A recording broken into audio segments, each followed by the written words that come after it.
মার্কা, সেই হরিণ প্রতীকটাই আমি পেয়েছি এবং আমি বিশ্বাস করি যে সদরের জনগণ এখানে আমাকে বলেছিল যে আপনি আমাদের ছেড়ে চলে যাবেন না, সদরের সন্তান হিসাবে আপনি সদর ইলেকশন করবেন।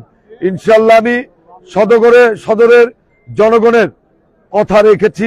আমি বিশ্বাস করি যে আগামী 12 তারিখের যে নির্বাচন, সেই নির্বাচনে সদরের জনগণ এবং যারা পোস্টাল মাধ্যমে ভোট প্রদান করছেন তারা কেউ আমাদেরকে ছেড়ে যাবেন না।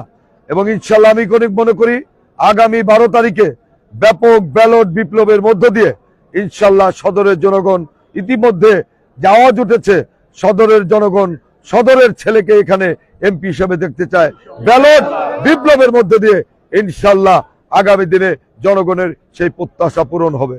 ইতিমধ্যে দেখতে পাচ্ছেন যে আজকে বিভিন্নভাবে আমার কর্মী সমর্থকদের হুমকি দেওয়া হচ্ছে এবং আমার কর্মী সম্পর্কদেরকে জোর করে নিয়ে ফেসবুকে পোস্টের মাধ্যমে তারা বিভিন্নভাবে করা হচ্ছে। আমি মনে করি এই ধরনের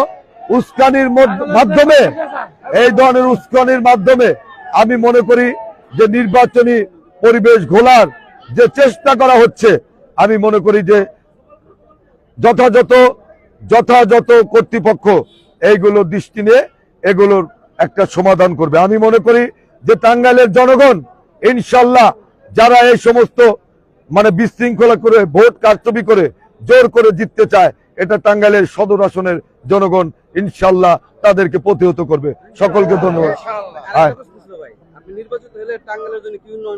আমি নির্বাচিত হলে সর্বপ্রথম আমি নিরাপদ টাঙ্গাইল করব, যেখানে দল মত ধর্ম বর্ণ নির্বিশেষে সকল মানুষ